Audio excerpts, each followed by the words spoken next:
We have a very important panel coming up next, and this is the announcement of our National Pension Hub. And Barb Zvan is going to chair that panel, and she'll introduce the rest of the panelists, of course.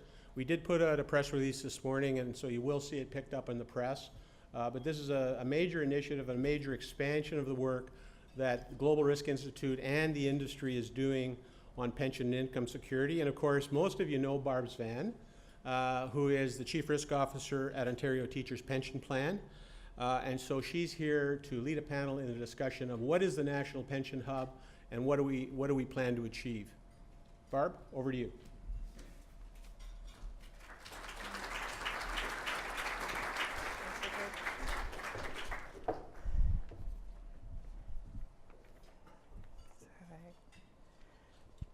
So I'm really excited to be here today, mainly because you guys had your lunch. I'm not holding you from lunch, and that was a big worry of mine when I was looking at the schedule. So I have an honor of introducing this really unique collaboration. And with the outstanding support and strategic partnership of the Global Risk Institute, I'm delighted to announce the establishment of the National Pension Hub. The Hub will serve as Canada's Centre for Pension Thought Leadership and Research to drive innovation and solutions to challenges and opportunities facing this industry. I'm going to take a few minutes before our panel discussion to give you some context behind this dynamic new idea. But before I dive in, I would like to take this opportunity to introduce my colleagues here on stage with me. First, there's Bernard Morrissey, and like myself, is an actuary who is absolutely passionate about the world of pension. Bernard, who recently retired, spent the last 9 years at La Caisse de dépôt et placement de Québec, serving as the Executive Vice President, Depositors Strategy, and COO. Prior to that, he was the Global Retirement Practice Leader at Mercer for over 30 years, and he's also been a member of the Expert Committee on the Future of Quebec Retirement Systems. Next is Bob Baldwin, an independent consultant specializing in pension management. Bob spent the better part of his career at the Canadian Labour Congress and served as the expert advisor on the Ontario Expert Commission on Pensions. He's a former chair of the CPP Advisory Board, as well as a former director of the PSP Investment Board. And as a partner at McKinsey, Gregory Van Berg works with management teams to improve strategic and investment decision-making and risk management plans. Now, while McKinsey, Gregory authored this insightful paper that has a really unique name, After Black Swans and Red Ink, How Institutional Investors Can Rethink Risk Management. And that's how I met Greg. So the pension industry faces no shortage of challenges these days. Shifting workforce behaviors, complex regulation, the need to generate strong returns in a changing economy. We have an aging population that has a longer life expectancy. So with any luck, each of us will spend about a quarter of our lives in retirement. Now think about that compared to the time that you actually spend about your savings for your retirement. It's a lot less. So today's Canada's pension sector has also grown to over $1.5 trillion. It is an important economic contributor and, importantly, has a considerable sway in the marketplace.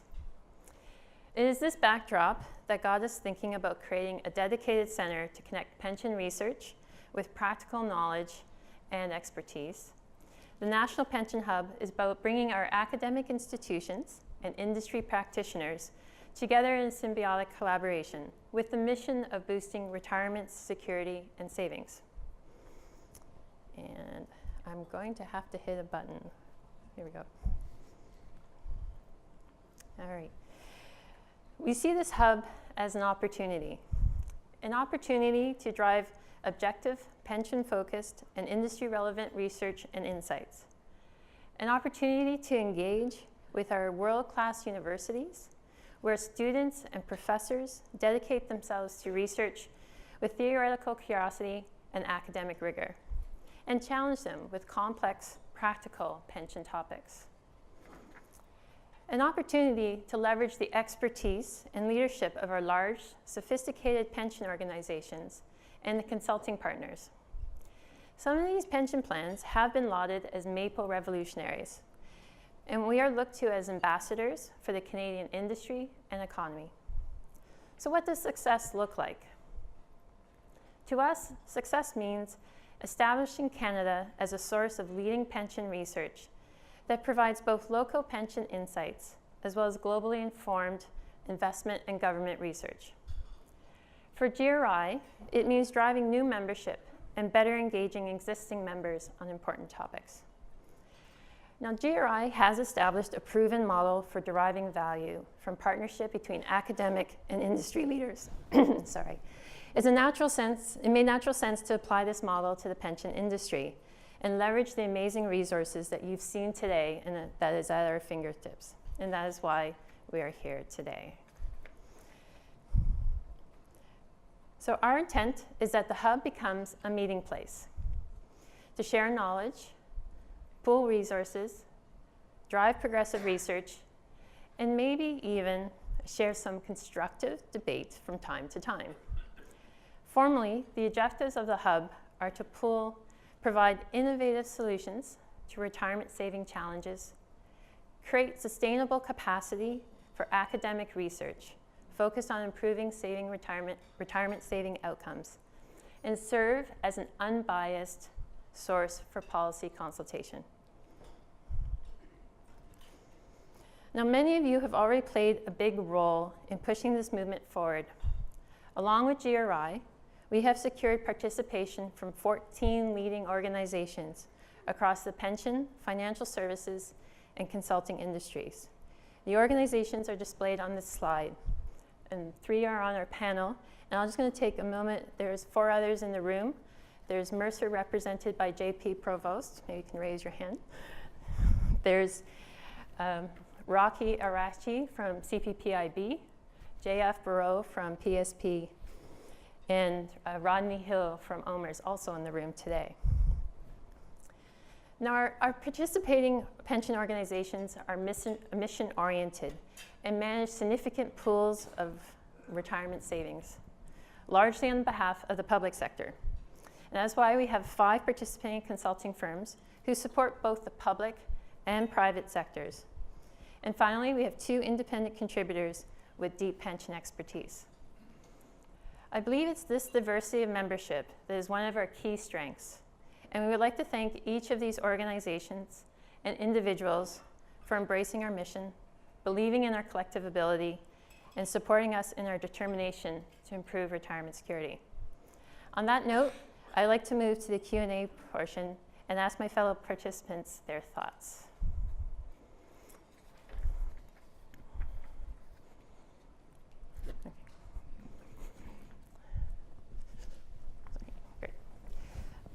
So Bob, you get the second seat with the first question.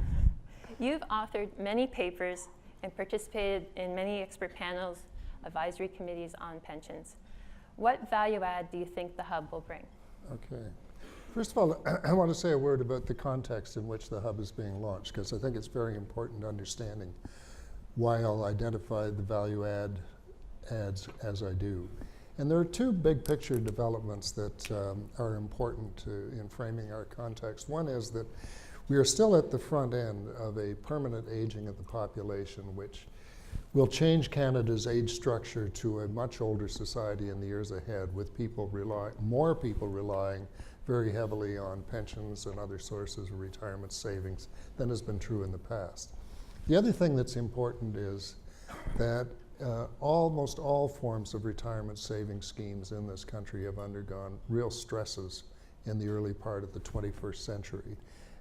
They're going through stresses for reasons suggested by Barbara, lower mortality rates, low interest rates, difficult returns on equities, changes in labor force behavior. So all of those things have made it a very difficult context. Plans are adapting, but are still struggling with the adaptation. So the fact that a research effort of this sort is being launched at this time is, I think, very important. And I mention, in addition, 3 specific areas where I think value will be added, especially compared to what we've seen in the past. First, the research agenda will be driven by the GRI and the institutions that participate in the hub. And right off the top, that should tell us that we're going to start getting research that is applicable by those institutions in the years ahead. A second thing that's not totally unrelated is I expect we'll get a much more consistent research effort through time. And here I'd point out that in the recent past, we've seen some major bursts of activity with respect to pension research. For example, the Ontario Expert Commission on Pension actually had quite an extensive research effort, as did the deliberation of federal provincial finance ministers when they were addressing the question of retirement income adequacy in Canada. Two problems with those initiatives. One is that once the public policy issue had been addressed to the satisfaction of the politicians, the research effort stopped. And that won't happen here. You'll be able to keep this going as we move forward. The other thing is that the relevance of the research output to the institutions managing pensions was a bit hit and miss. Here I think we can make sure it's on the spot because of the group that's driving the exercise. The last thing I'll say is that clearly it is hoped that we will engage various parts of the academic community on specific projects. My hope and expectation would be, though, that many of those relationships with academics will endure well beyond the completion of specific projects. So I think we'll get a value add in that area that actually goes beyond the completion of the specific research projects. So those I see as three important value adds. Great, thanks. Bernard? Well, as you said, Barb, in your introduction, I've been in the retirement business for just a little over 40 years. And for the first 30 of those years, every time somebody asked me, what are you doing? And I said, I'm in the retirement business. All I got is a big yawn. And the conversation went to something else. Not anymore. Of course, it helps that most of my relatives are 50 years old and above. But having said that, there are reasons why this is very topical. One of them is how we adapt the retirement system to today's and tomorrow's economic and demographic reality is important not just to retirement specialists, it's important to the individuals. Individual Canadians see coming to them more and more responsibility to look after their pension savings, etc. So they're interested by what's happening. Another reason is the massive sum of money that are involved here. Okay, if you think about teachers, La Caisse, CPPIB, BCIMC, AIMCO, we manage trillions of pension savings. And people are watching. They know that with this money, those institutions can influence companies, they can influence governments. And they're watching. They want to know how this money will be invested and what we'll do with our influence. So to me, the creation of this hub is absolutely perfect in its timing. It will be, as Bob was saying, an opportunity to influence the type of research that is done. Make sure that the research that's done can help our members, but also the governments and even the plan sponsors make better and more informed decisions. Like the motto of the Society of Actuaries that Barb and I belong to is, the work of science is to replace facts for appearances and demonstrations for impressions. To me, good research does exactly that. What good research does is it puts dots on a board, and it helps people who are making decisions get a better view of what the picture is. The most visionary will get the picture with only a few dots. But the more dots, the more quality information is there, the better the decisions will be. Greg, Yeah. anything to add? I couldn't agree with those comments more. The scale and the magnitude of the questions facing us are massive. Being an ex-academic, I wanted to add a little bit of a geeky angle to what was just presented. If you compare finance to some other scientific disciplines, so you have, mathematics and biology has been around for 2,000 plus years. Modern physics, 500 years. If you compare that to finance, and Professor Hull could correct my history lesson here, but the modern portfolio theory, so diversification, Markowitz introduced that in the 50s. If you look at mean variance analysis in the CAPM, Sharp invented, put that forward in the late 60s. Black-Scholes and modern risk management, that was presented in the 70s. So finance has really only been around in the form that we're looking at it for 40 to 50 years. There's a massive amount of ground to cover, tons of innovation that has yet still to be done.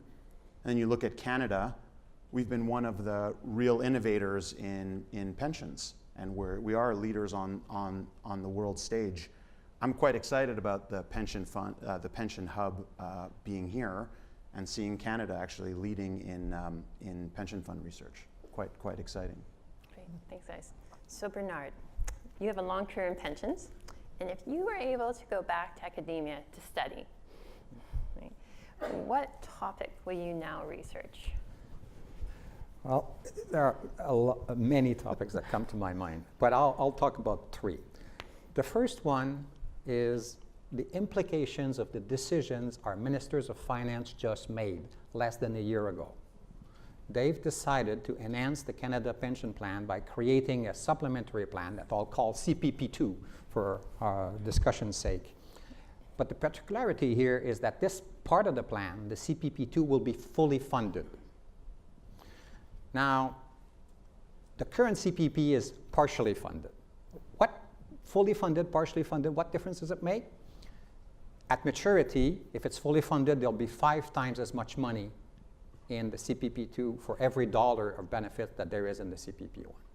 Just to give you a feel for how much money we're talking about here, these are public numbers put out by the CPP actuary.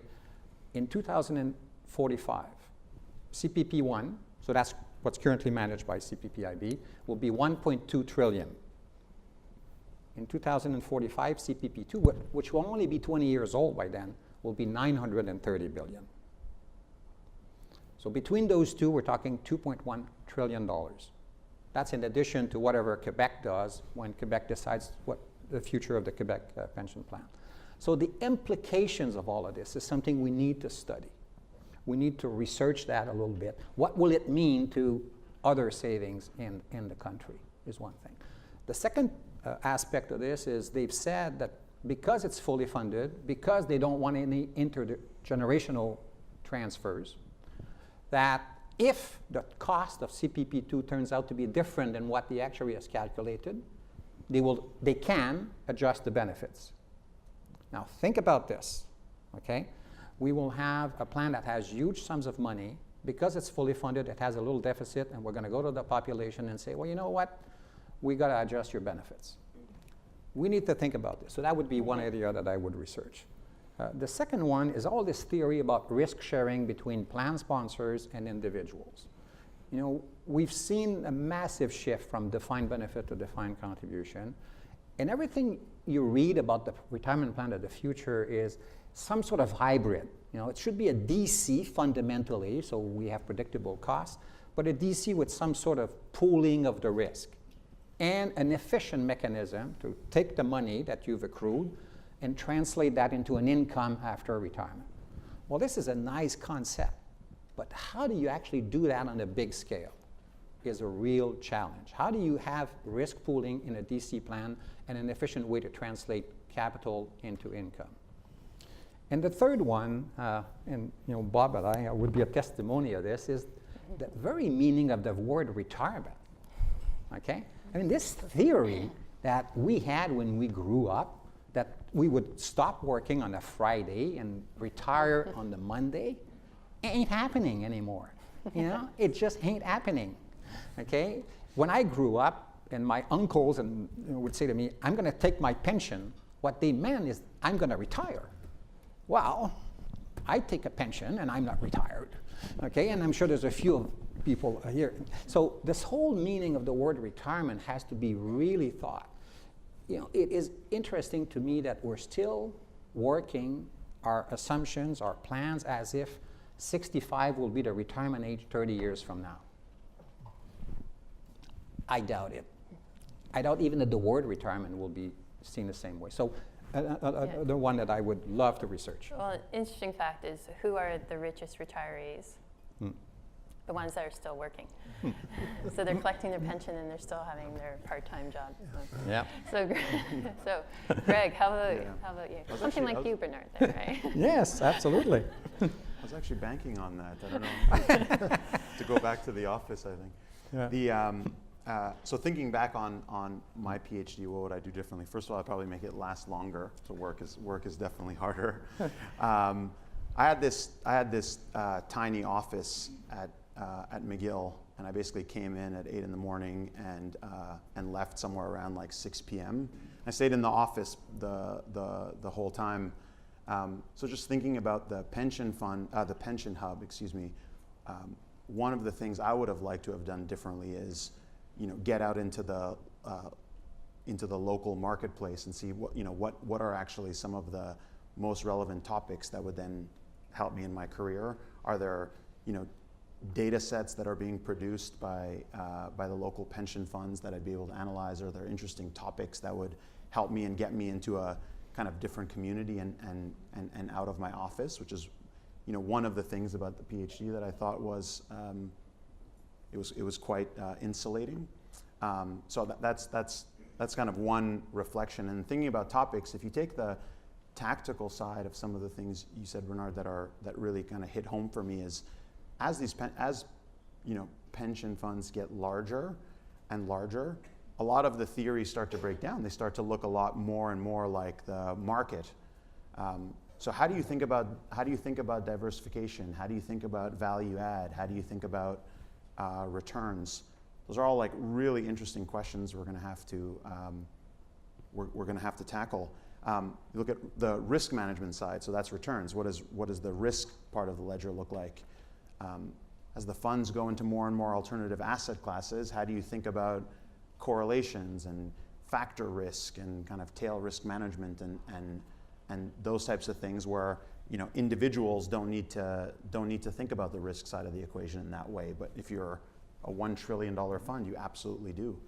And then there's the whole scale point, right? Is how big should the fund be, and what are the capabilities and the resources that enable you to invest that money efficiently? Those are really, really interesting, meaty questions that deserve some real attention. So Bob. So Bernard finished his comments alluding to the weak grasp of retirement that he and I have demonstrated, but it's a nice segue into a more general point I'd like to know, which is that there's been significant changes in both entry age into the workforce and exit age from the workforce in recent decades. And generally, on average, people are entering at later ages, they're leaving at later ages. But there's also a great deal of diversity of entry ages and exit ages. And it would be worthwhile having somebody confirm or deny that the early entrants are the early leavers and the late entrants are the late leavers. And it's important to the public programs like Old Age Security and CPP because it raises important questions about chronological age as a criterion for drawing benefits. The other thing is the later entry ages alone should give pause in some of the pension plans that have special early retirement programs built into them. Because I think you will find, thanks to later entry, that smaller and smaller portions of the new entrants are actually going to be able to access those early retirement benefits in the years ahead. And it raises the question whether you should keep paying for them if that's the case. Could I do one more, or do you want? Well, just the other thing. I mean, the defined benefit plans aren't dead, and defined benefit plans can provide relatively predictable benefits, mainly thanks to cross subsidies between different generations of plan members and within generations of plan members. There's no problem, as far as I'm concerned, with the fact that the cross subsidies exist. There is a problem with the fact, though, that they're almost never identified and measured. And I do think it would be interesting for the GRI to try to prompt some financial modeling work initially on a hypothetical plan, just to help identify and measure cross subsidies within the hypothetical plan, with the ultimate view that you could provide some guidance to people with plan governance responsibilities so that they could do similar kinds of exercises with their own plans. So you can see we're not going to have a lack of topics to talk about. So Bob, as part of the hub, there's a key design that the member organizations will develop the topics. GRI will then take those topics, work with the academic community in the way of matchmaker, and help them develop research proposals. And then the hub will approve, and then GRI will oversee the research. Why do you think that model is important? Well, I think that it's important in part for a reason I mentioned right off the top, which is that I think that the fact that the research agenda is being driven by the hub and the GRI will ensure relevance of outcome. And I think that that's very important. There's a lot of good research that's done that just can't be linked with the kinds of institutions that are actually delivering pension benefits in the country. The fact that the GRI is going to work as an administrator of the program is also very important, because it means that things will get done successfully and they'll be done in a timely fashion. And as much as I love my academic friends, they don't always deliver on time unless somebody's watching over the shoulder and insisting that you deliver on time. But the other thing I'll mention is that I think on the academic side of this relationship that there are some very important non-monetary reasons for academics wanting to get involved in these research projects, because through the projects they'll likely end up with access to information, institutions, and highly skilled professionals that they don't often run into on a daily basis. And I think for many academics, that in itself is a huge incentive to get involved in these projects. I also think it will make pension research a much more attractive area of research activity within academia. So I think it's an important process for those reasons, Barb. Great. Greg, as a student? Yeah, I'm happy I'm the student on the panel. That's right. So I think it could go both ways, right? So I love the point that you made. Research topics are hard to find, and finding great researchers to actually explore topics at depth is also hard to find. So creating the match between that supply and demand, and getting folks focused on relevant topics locally is quite important. And the other benefit of that is we have some fantastic universities in Canada, and getting folks working on those topics, to me it seems like it would be much more likely that we get to keep those bright minds in Canada working with us. Yeah, good point. Well, I'd like to pick on the last point that Bob just made. I'm sitting on an advisory committee to a new institute that l'École des Hautes Études Commerciales has launched in Montreal. It's called Institut for la Retraite et l'Épargne. And when I met with the professors there, their main challenge was access to data. So here we have an opportunity to make the research even better by working with these, having identified the agenda, having identified the topics, to work with the university professors doing the research, give them access to data that will make their research better, more relevant, but also by sharing our expertise and working with them, not just giving them a contract and then walking away and waiting for 12 months for the thing to come back, but to work with them. I think we will significantly enhance the quality of the research, and it will be more relevant to us, and it will be more useful and help us make those better decisions. Great. So I only have 2 more questions, and then we're going to go to the audience. So there's your warning to start thinking. So Bernard, I'll start with you. When I approached many of the pension organizations, I received a strong readiness for support. It's a real example of how mission orientation of these organizations. Sometimes we can work together really well, we collaborate, but sometimes we compete. Yes. Any thoughts on that? Well, why that is? It is interesting because if you look at the second line there, AIMCO, BCIMC, CDPQ, CPP, and now IMCO, we do indeed work well together, even though sometimes we compete for deals or we compete for talent. Okay, and I think the reason we can work collaboratively, that's a tough word. We can work together is mainly because our collaboration is issue-driven, and it happens at the individual level, not the institutional level. So our people will get together because they see this deal and they know that if they work, say the CDPQ people work with CPPIB on this particular deal, they have a better chance of winning it as opposed to some fund in Abu Dhabi winning it, okay? Another instance is take of people in this room. Our risk people getting together because they have similar challenges, so they come together and they work. It happens at the people level. And I think the hub is right there in the sweet spot. The issue is clear. As we said, there is research out there. There's a lot of research on retirement. But it's sometimes difficult to actually take that research and do something with it if you're a practitioner, okay? So we can influence that very well. And the second thing is it will allow us as hub members to do things that we could not do individually. But there is a quid pro quo. The hub members will have to identify individuals that will devote time to this. This is not just going to happen like that. It's one of those instances where I think what you get out of it is directly proportional to the effort that you put in. The effort that you put in defining the agenda, the effort that you put in finding the right people to do the research, the effort that you put in helping these people. And if you do all that, I think you're going to get very, very useful research. But as I say, you have to put some effort into it.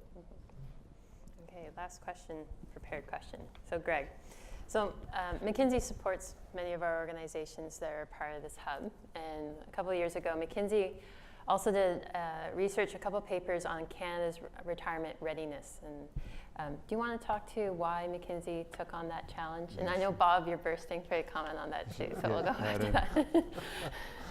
Well, now I don't even know what the word retirement means. So, so you're right. We did do quite a bit of research. We came up with the McKinsey Retirement Index and looked at Canada's readiness for retirement. Look, the reason we did the research was actually quite simple.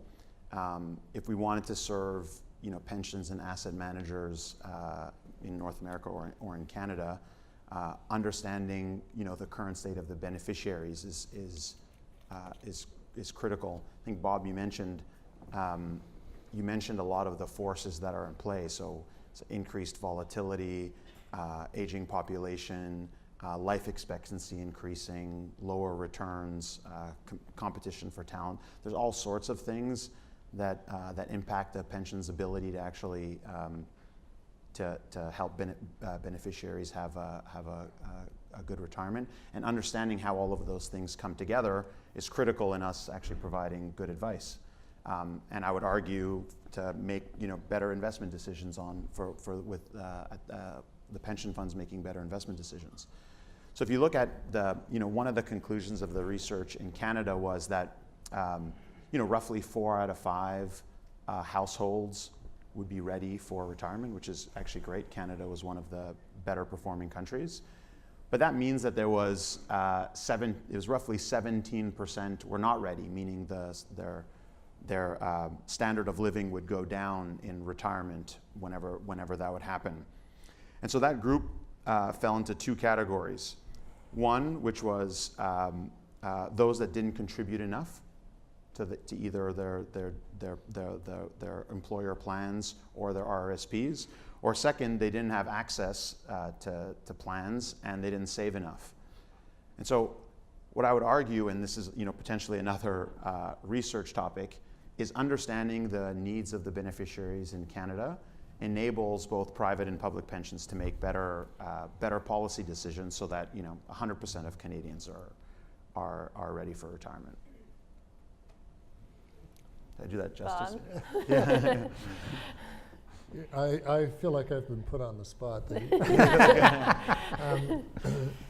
McKinsey actually did 2 studies, and they're very worthwhile, one in 2012 and one in 2015, and there is a paper that reviews those 2 studies and 3 other attempts to assess the retirement income prospects of Canadians down the road, and papers published by C.D. Howe and The author is Bob Baldwin. So if you want to see how the McKinsey work compares with other work, both in terms of the conclusions reached, but also in terms of the different methodologies, which I think is maybe the more important point, because I think if there's a positive point to take away from this, I fully agree with your point about the importance of assessing future retirement income prospects in order to help us figure out what kinds of institutions we need in place.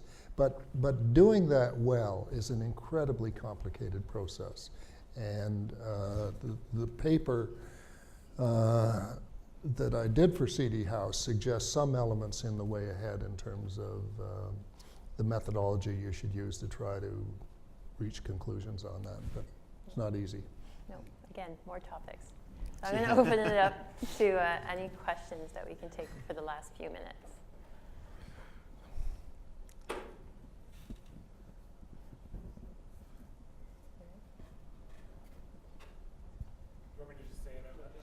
Be nice and, yeah.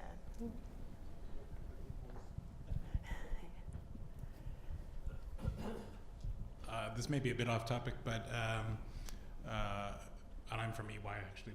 When the only Big Four was not on the list, so we should do something about that. But I can talk to you later. a lot of the world looks to Canada as the model for pension funds. I know through our business, many other geographies want to be introduced to people in Canada in order to figure out what we're doing right.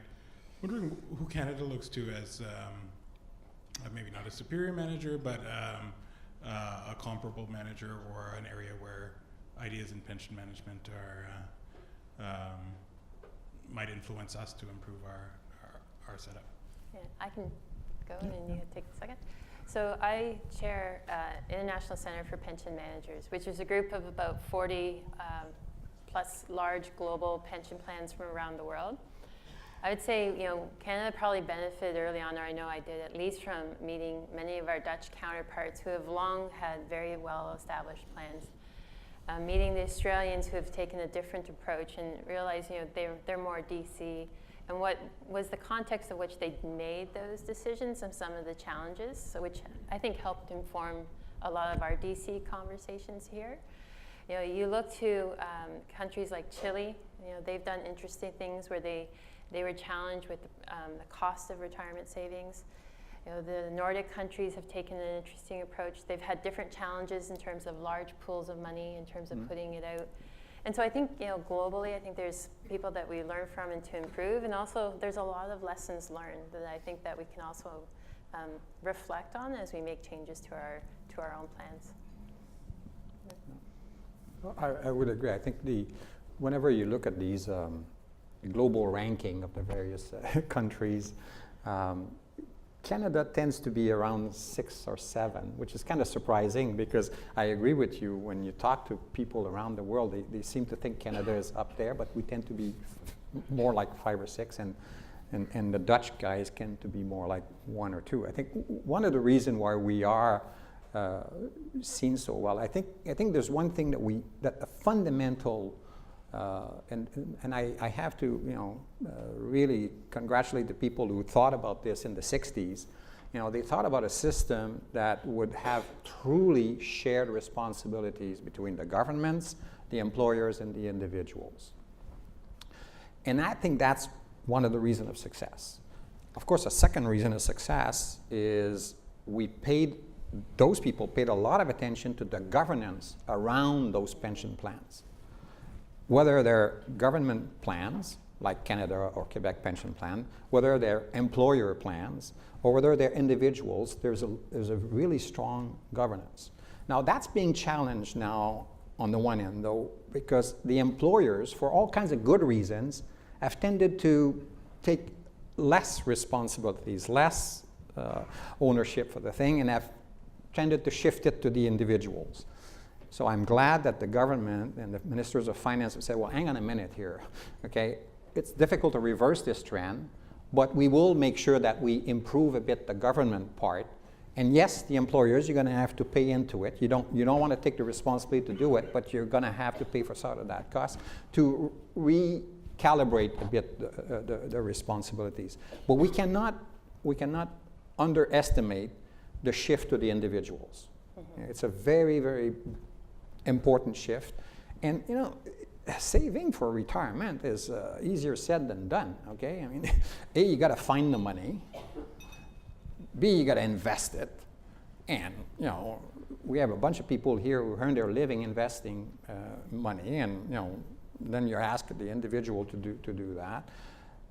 Then they have to come to retirement and figure out how to use that money and not survive their thing. Now, longevity risk, okay, it's a difficult thing to manage if you're by yourself. Yeah. Okay, you can share it between you and your wife, but that's not much of a sharing, you know. So there are some really interesting things, and I think if you look, you know, to other parts of the world, I don't think that I could point to one set of people who do it better than others, frankly. But I think if we address this responsibility thing, and if we think, that's why I mentioned the issue of the CPP2. I think we really need to think like the people in the 60s thought. Okay, how do we govern this?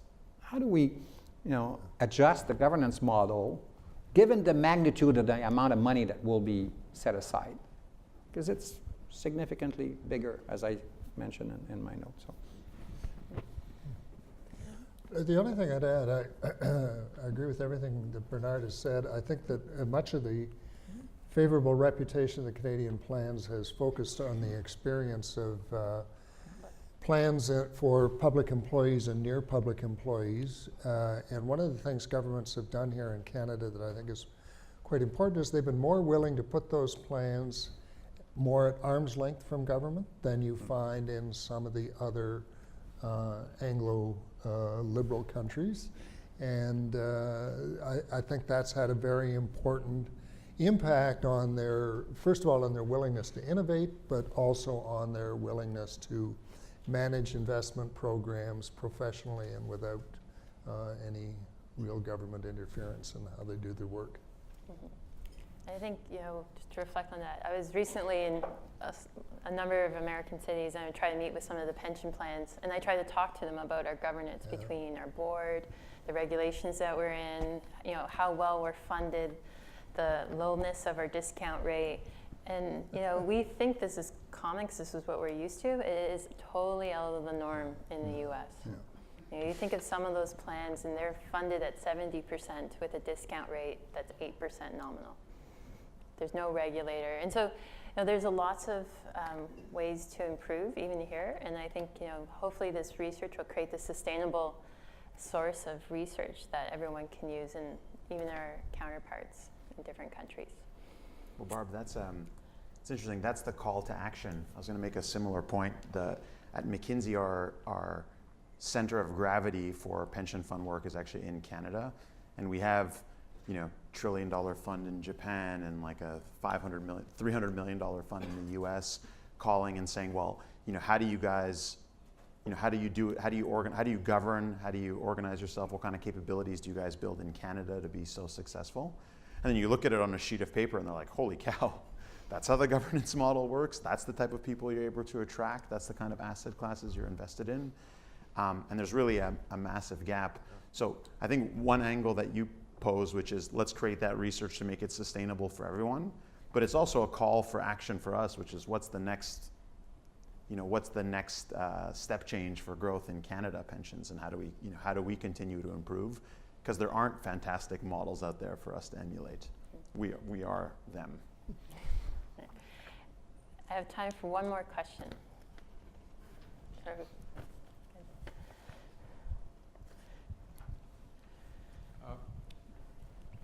It's debatable what the causes are of the persistent decline in the popularity of defined benefit plans in the Canadian context, but arguably one of the key causes would be asymmetry of risk sharing between employers or plan sponsors and plan members. You know, it ties in with questions relating to equity investment, questions relating to governance, questions relating to understanding of what the real essence of the contract is with respect to the provision of a pension. What would you say some of the lessons learned are that we can glean now from this asymmetry of risk sharing in the pension environment? Yeah.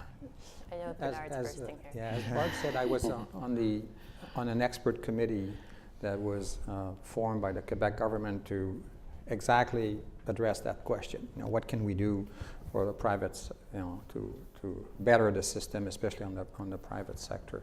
And yes, we did come to a similar conclusion that, you know, something had to be done on this risk sharing. So we made a few recommendations. One of them at the time was, actually two of them were very controversial when we made them, and now they're part of the act. So the first one was do away with solvency funding. Now, when we said that, I can tell you, you know, some people liked it, but a lot of people didn't like it. And they said, oh yeah, you're going to jeopardize the security of the benefit, etc. And our argument was, no, this has become so constraining that it's driving people away from the room. They're just voting with their feet. Okay, so you got to do something on this. Now, if you do that, you have to think about what else are you going to do? Are you just going to let people do whatever they want and have a situation like Barb was describing in the US where people will exaggerate the thing?